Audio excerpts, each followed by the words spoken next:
Hey guys, what's going on? It's Sports Talk with Stock here, back again with another video. Today in this video, I'm going to be doing the Miami Dolphins 2020-2021 season deep dive.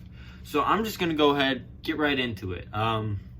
Just start off with the team summary like I always do.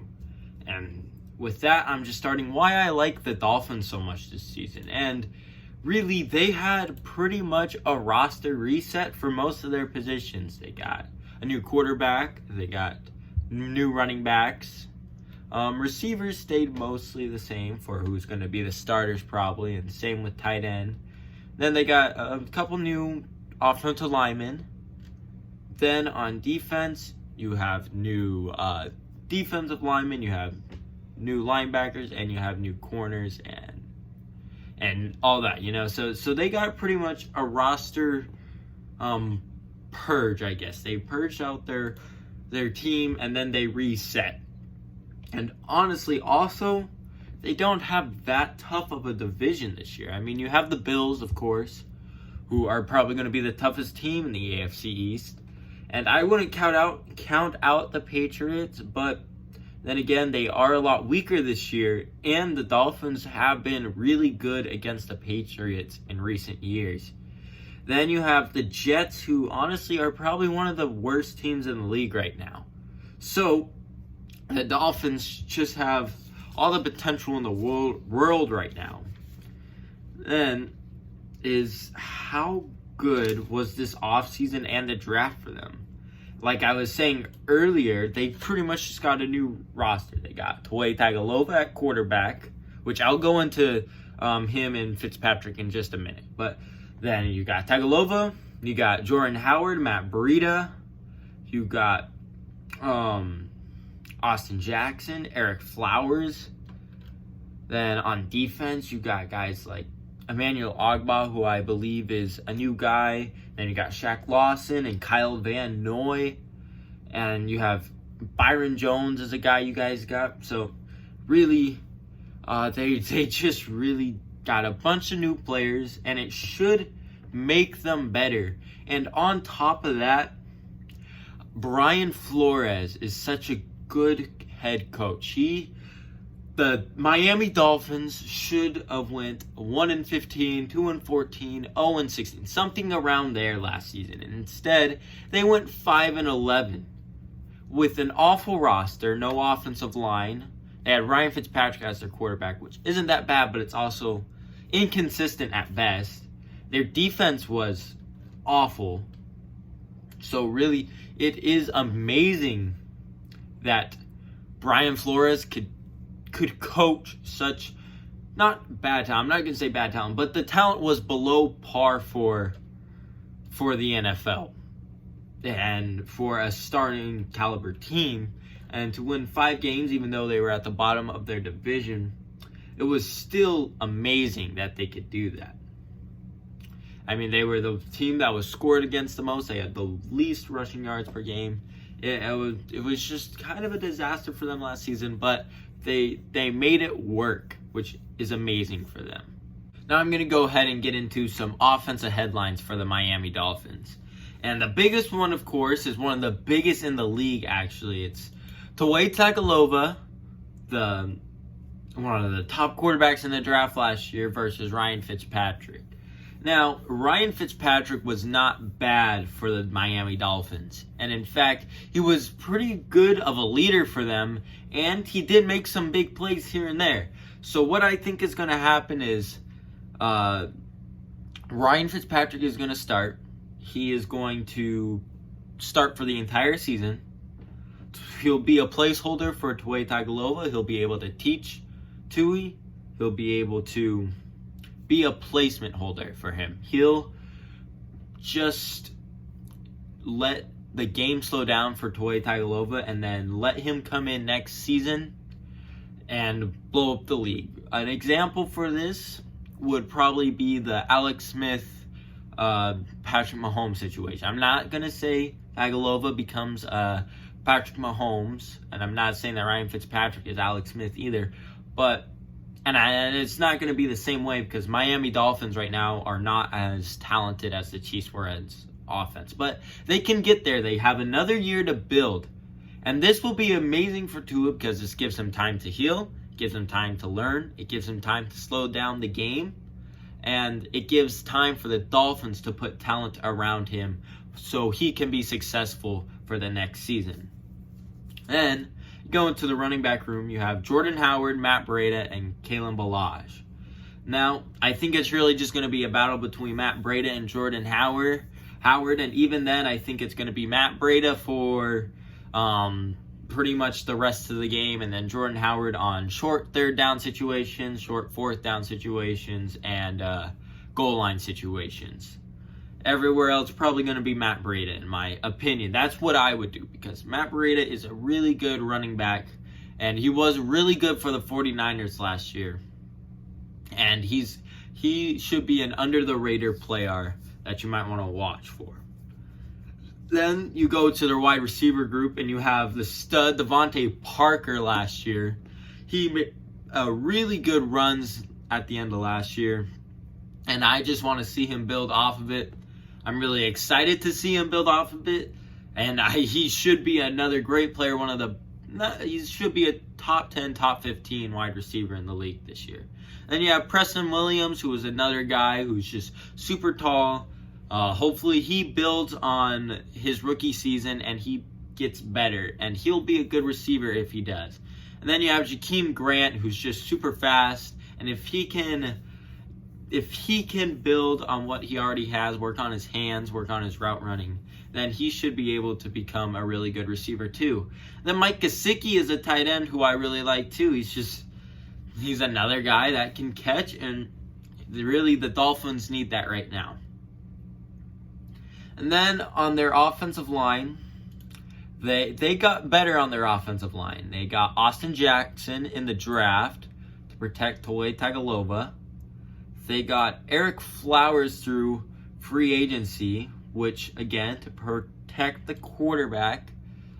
And then, I don't remember if Ted Karras was... No, I don't think so. Ted Karras, he is now on the Dolphins too. So really, they just got 3 new offensive linemen who are going to be a lot better for the Miami Dolphins than what it was last year. And also... Shaq Calhoun. Oh, wait, never mind. He should build off what he had last year, and hopefully he becomes better. Maybe they find somewhere else to place him too. And then they also got Robert Hunt out of the draft too, who might start at offensive tackle. Now, this lineup is according to ESPN, so I'm not quite sure if that's going to be the day one lineup, but I would look for Eric Flowers, Ted Karras, and Austin Jackson for sure, and then likely for Shaq Calhoun and Robert Hunt. And then on defense, if I switch over to defense real quick, you just have to think, can their defensive line improve? They went ahead and got a couple guys. They got Shaq Lawson, who I think is going to be really good for them. He hopefully can make some good plays for them. He signed a $30 million deal. I like him. They signed Kyle Van Noy, who was a really great leader for the Patriots. That's a huge loss for the Patriots. A great gain for the Dolphins that adds a lot of leadership. And then you have Christian Wilkins, who's going to build off of what he had last year, and hopefully he'll be really good with that too. Then you also have, I believe, Emmanuel Ogbah, who is going to be pretty good too. He's on the Chiefs, and I think he'll be a good rotational player for the Dolphins. And really, you just want to see a lot of rotation with this line. I don't think any one player is really going to have more playing time than the other. It's just going to be a lot of rotation, I believe. Then you look at their linebacker core, and you got to ask, is it good? You have Jerome Baker and Raekwon McMillan. And I think it is pretty good. You have Raekwon McMillan, who's going to be pretty good, and then Jerome Baker, who is one of the best young off-the-ball linebackers in the league right now, I believe. And he's amazing. He can really make plays for the ball. He's fast, and I'm excited for him to see him improve next year. And then how improved is their defensive backs too? I mean, they have Xavier Howard, then they went and got Byron Jones and Noah Igbenogany. I'm sorry if I completely butchered his last name. Then you have Bobby McCain back there, still for safety for the Dolphins, and Eric Rowe for the Dolphins. Was probably going to play a little bit of safety. So yes, their defensive backs are really improved. You have Xavier Howard, who, what's this? I have Xavier Howard, who right now is currently listed as out. I'm not sure if that's because he's placed on the COVID list. So right now he's out, but when they get Xavier Howard back and they have Byron Jones, hopefully Noah I will be able to make good plays in his rookie year. He'll be able to play a good role for them. This defensive back room should be one of the better in the league. Now I'm going to go ahead and get into my MVPs, stat projections, and record predictions. I'm just going to start off with the passing projections. For Ryan Fitzpatrick, I have him getting 3,800 passing yards, 25 passing touchdowns, and 12 interceptions, which that would be a really good year for him if he can do that. Because he's prone to throwing a lot of interceptions. He's getting older, and he is not on the greatest of teams, but I think really this Dolphins team has been much improved, and I think Brian Flores can make more improvements to it. For rushing, I have Matt Breida getting 900 rushing yards, Jordan Howard getting 8 rushing touchdowns.